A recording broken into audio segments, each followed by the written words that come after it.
Have you ever found yourself being the one who's always there for everyone? Answering every text within seconds, saying yes even when you're drained, showing up for people who wouldn't even blink if you disappeared? If you've ever felt taken for granted, unappreciated, or emotionally exhausted, then you need to hear this. Because today, I'm going to show you why being too available is silently ruining your relationships, and how changing this one habit can completely shift the way others see you and how you see yourself. So stay with me till the very end, because this video could be the turning point in your love life, your friendships, and your self-worth. And before we dive deep, don't forget to subscribe and like this video. It helps more people like you discover powerful life lessons. All right, let's talk about it. I want to take you back to a story, a real one. There was this guy named Ray, not a celebrity, not an influencer, just a regular guy with a big heart. He was the guy who answered your call at 2 a.m., who'd drive across town just to help you fix something, who'd drop everything for people, even when they wouldn't do half the same for him. Ray had a huge problem, but he didn't even know it. You see, growing up, Ray believed that being there for people 24/7 meant he was a good person, that love was earned through constant availability, that loyalty meant sacrificing his own time, energy, and emotions even when he was bleeding inside. But what happened? People started taking him for granted. Texts went unanswered. Calls were ignored. When he needed someone, no one showed up. He was always around, always giving. And slowly, he started to disappear in the eyes of others. And that's what happens when you're always available. You become invisible. Number one, availability kills mystery. Let me ask you something personal. Have you ever loved someone so deeply, so completely, that you'd drop everything just to be there for them? I mean, really think about it. That person you texted good morning every single day. The one you rearranged your entire schedule for just to catch a glimpse of their smile. The one you answered every time they called, no matter how busy, how tired, or how emotionally drained you were. Yeah, that kind of love. Now tell me, where are they today? Are they still calling you? Still texting back? Still choosing you the way you chose them? Or did they just drift away? If that question stings even a little, then this part is for you. Let me tell you a story, and maybe it'll sound a bit too familiar. There was a guy named Ray, and he fell in love hard. The kind of love that doesn't ask questions. The kind that gives without expecting. The kind that confuses sacrifice with connection. She was beautiful, more than just her looks. It was her energy, the way she made him feel seen. He thought, this is it. She's the one. So he made himself available, always. If she texted, hey, he replied in 3 seconds. If she canceled plans, he told her, it's okay, I understand. If she needed anything, emotional support, a ride, a late night talk, he was there. Every single time. He thought his availability showed love. But slowly, subtly, something shifted. Her texts became shorter, her voice colder. She stopped asking how his day was. She stopped appreciating his presence. And one day, without a fight, without closure, she just stopped showing up. That's when it hit him. Being too available had made him invisible. You see, when you're always around, when people know they can have you at any moment, the mystery dies. Think back to your own love story, the one that hurt the most. Didn't it start off so beautifully? The late night calls, the butterflies, the wondering, will they call me today? That mystery, that space between two people. That's where desire lives. When there's no space, there's no tension, no excitement, no curiosity, no longing. And here's the raw truth. People don't chase what they already have. They don't treasure what they didn't earn. It's not because you weren't good enough. It's because you gave too much before they knew how to value it. So I want to ask you something honest, and I hope you answer in your heart. Are you giving your heart too freely? Are you making yourself too available, hoping they'll stay just because you're always there? Because if you are, I need you to stay with me. Don't click away. Don't scroll. Because in the next few minutes, I'm going to show you why this keeps happening and how you can change the story. Not just for them, but for you. Your love life doesn't have to be one-sided. You don't have to be the one who always gives and rarely receives. But first, you have to learn the art of pulling back so they can lean in. Number 2, your time is a currency. Let me ask you this. Have you ever felt drained? Not because of work, not because of life, but because of people. The kind of exhaustion that comes from always being the one who tries, the one who shows up, The one who answers every message, keeps every promise, and holds on, even when they're barely holding back tears. Yeah? Then this next part, it's about you. See, what most people don't realize is that your time isn't just time, it's currency. It's a limited, non-refundable currency. You only get so much of it, and once it's spent, it's gone. Let me bring you back to Ray's story. After she left, without goodbye, without closure, he sat alone in his apartment looking at the clock. He started counting. How many hours had he spent waiting on replies? How many weekends had he canceled his plans to make space for her? How many times had he put his needs on the back burner just so she could feel comfortable? And you know what he realized? He'd given her more time than he gave himself. He had poured his energy, his presence, his love into someone who didn't even ask how his day was. And for what? To feel needed? To feel wanted? To feel worthy? That's when it hit him, and I want you to hear this too. When you spend your time on the wrong people, it comes at the cost of your peace, your confidence, and your self-worth. I want you to think about someone right now who's draining your time. Someone who only calls when they need something. Someone who takes, and leaves you empty. Now ask yourself this. What are they giving back? What are they investing in you? Because love isn't one-sided, and respect doesn't grow in imbalance. You see, when you give your time too freely without filters, without boundaries, it sends a message you don't even realize. That your time isn't valuable. That your attention is cheap.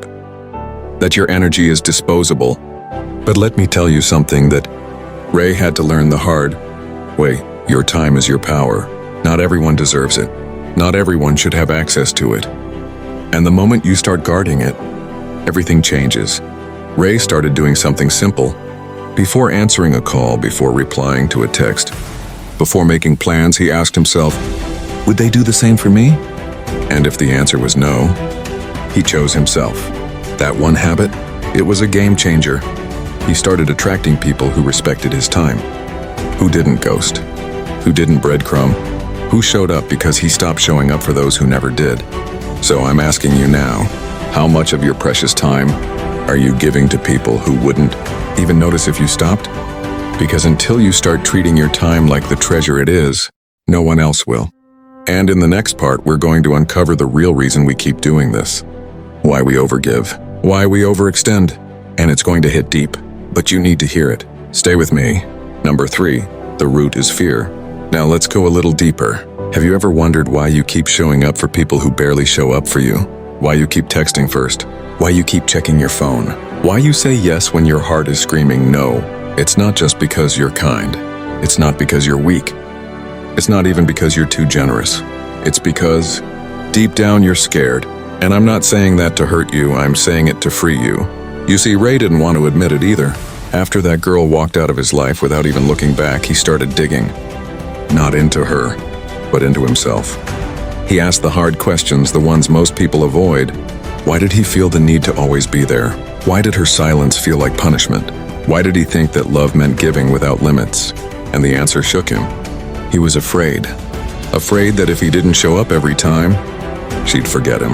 Afraid that if he didn't keep giving, she'd stop caring. Afraid that if he didn't say yes, if he didn't make himself available, if he didn't try harder, he'd lose her. But what he didn't realize was he had already lost himself. And here's what I want you to hear, because maybe this is your story too, that fear you're carrying. It's not about them. It's about the wounds inside you. Maybe someone in your past made you feel like love was conditional. Maybe you were abandoned once and now you chase people, hoping no one ever leaves again. Maybe you think if you're enough, if you're good enough, kind enough, loyal enough, they'll stay. But here's the hard truth. Chasing people never made anyone stay. Overgiving never built real love. Fear disguised as love only leads to pain. You cannot hold someone in your life by squeezing tighter. You cannot force respect by being overly available. You cannot find peace if everything you do is rooted in fear of being forgotten. Ray realized that his need to be needed wasn't love. It was insecurity. It was his younger self begging not to be left behind again. So he started healing. And healing didn't mean becoming cold. It didn't mean shutting everyone out. It meant this. He stopped giving from fear and started giving from strength. He no longer needed to prove his worth. He began to trust that the right people don't need to be convinced to stay. Now, I want to ask you something, and I want you to be honest. Are you showing up for people because you love them, or because you're afraid they'll stop loving you if you don't? Because until you answer that question, you'll keep pouring yourself into cups with holes in them. In the next part, I'm going to show you how to fix that, how to stop bleeding emotionally for people who don't even offer you a bandage. And it starts with one powerful word: boundaries. Stay with me. We're getting to the part that will truly shift your love life. Number 4, boundaries are not walls, they're filters. All right, now let's talk about something that most people misunderstand. Boundaries. I know that word can feel harsh, like a wall, a barrier, a push away. But listen closely. Boundaries aren't walls. They're not rejection. They're not punishment. They're filters, a way to protect your peace, not shut people out. Let me explain. After Ray confronted the fear inside him, the fear of being forgotten, the fear of losing people, he realized something even deeper. He had never set boundaries. Because he was afraid people would leave the moment he did. So instead he said yes to everything. He responded instantly, even when he didn't want to. He showed up even when his soul was begging for rest. He bent until he broke, and you know what it got him? Exhaustion, resentment, emptiness. Not love, not respect, not loyalty. Because here's the hard truth. People don't love you more when you have no boundaries. They just take more. Let that sink in. Ray thought saying no would make people walk away. But the opposite happened. He started small. He stopped replying to texts that came at midnight. He stopped explaining himself to people who never really listened. He stopped rearranging his life for people who wouldn't even cross the street for him. And guess what? The wrong ones got upset. They called him selfish. They said he changed. But the right ones? They respected him more. They leaned in. They valued his time, his presence, his energy, because now it meant something. You see, boundaries don't push away love. They attract healthy love. They separate those who just want access to you from those who actually care about you. Think about your own life. How many times have you said yes just to avoid guilt? How many times have you gone along with something just to keep someone close even when it cost you your peace? That's not love. That's self-abandonment. And here's the truth. Every time you say yes to someone who drains you, you're saying no to yourself. You're teaching people how to treat you by what you allow. And if you don't set boundaries, they'll never learn where the line is. You'll keep giving, and they'll keep taking, until there's nothing left of you. But when you do set boundaries firmly, calmly, without guilt, you start attracting people who respect you without being told to. Ray learned that the hard way, and maybe you have to. But today you can decide to change that. You're not too much. You're not asking for too much. You just haven't filtered out the people who aren't meant to go where you're growing. And the filter is your boundary. In the next part, I'm going to show you the most practical way to protect your energy and how doing so is the highest form of self-love. So don't go anywhere, because this next piece might be the wake-up call your soul has been waiting for. Number 5, energy management is self-respect. Let me ask you something simple but powerful.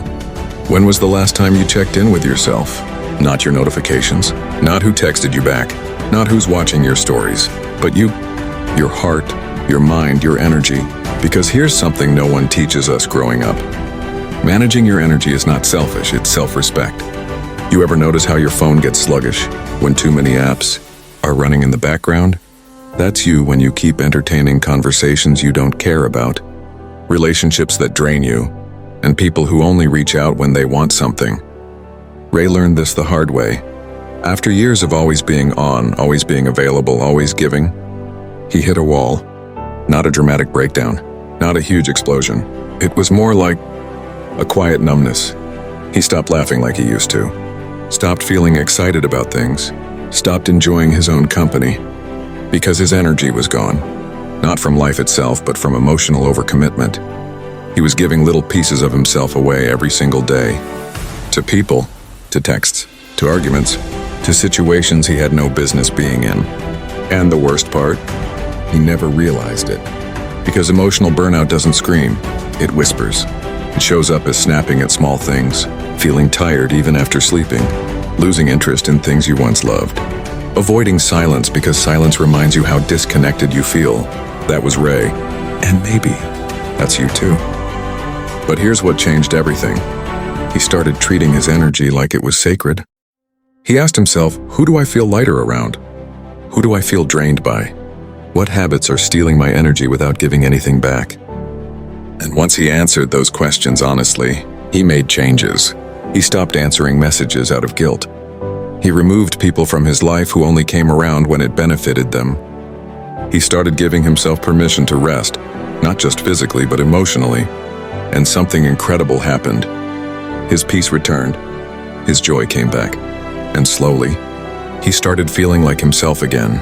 Because when you manage your energy, you stop living in reaction mode and you start living in intention. So let me ask you, who or what is draining you right now? What conversations leave you feeling empty? What situations have you been tolerating because you think you have to? You don't. You get to choose. You don't owe anyone constant access to you. You don't need to explain why you're protecting your peace, and you don't need to run yourself into the ground just to keep people comfortable. Ray finally realized this. Self-respect isn't loud. It's quiet. It's saying, I love you, but I love me too. It's saying not today when your soul needs rest. It's choosing peace over people-pleasing. In the final part of this video, I'll show you something even deeper, why space isn't a threat to connection, and how creating distance can actually build desire, love, and respect. Stay with me. This last part is the one that ties it all together. Number 6, attraction grows in space. Let me ask you something personal. Have you ever missed someone so deeply that even the silence between texts made your heart race? You kept checking your phone, staring at the screen, wondering, did I say too much? Did I scare them away? And then finally, they texted back. And just like that, you felt alive again. Now pause right there. That tension you felt, that anticipation, that hunger to be seen, that's attraction, and it lives in space. Most people don't realize this. They think love grows by always being around, by constantly checking in, by staying available 24/7. But here's the truth. Love isn't built in suffocation. It's built in breathing room. Let me bring you back to Ray because his story didn't end with boundaries or energy shifts. It evolved into something even more powerful. After he stopped being constantly available, after he stopped texting first, stopped explaining himself, stopped trying to earn connection, something strange started happening. People started coming to him. That same girl who once ghosted him, she reappeared months later with a, "Hey, I've been thinking about you." Old friends he hadn't heard from in years suddenly started checking in. Even at work, people treated him with more respect, more presence. And you know why? Because Ray had finally created space. He wasn't chasing anymore. He wasn't orbiting anyone else's world. He was standing in his own. And that shift, it changed everything. People began to lean in, not because he begged, not because he played games, but because he became rare. You see, what's always there gets ignored. But what's earned, what's felt, missed, desired, that gets valued. We're human. We don't crave what we already have unlimited access to. We crave what feels meaningful, selective, intentional. That's what space does. It creates contrast. It allows energy to build. It allows people to realize your absence has weight. And that's when attraction becomes real. Not just emotional, but energetic. Ray wasn't being cold. He wasn't playing hard to get. He was simply no longer available for everyone. And in that choice, he became magnetic. So if you're in a situation where you feel like you're doing all the work, sending all the texts, making all the plans, holding the connection together with your bare hands, try something radical. Pull back, not to punish, not to manipulate, but to reclaim your value. Let them wonder. Let them miss you. Let them choose you without being chased. Because space doesn't kill love. Lack of space kills attraction. And when you create space, you give someone the gift of realizing what you truly mean to them. That's not distance.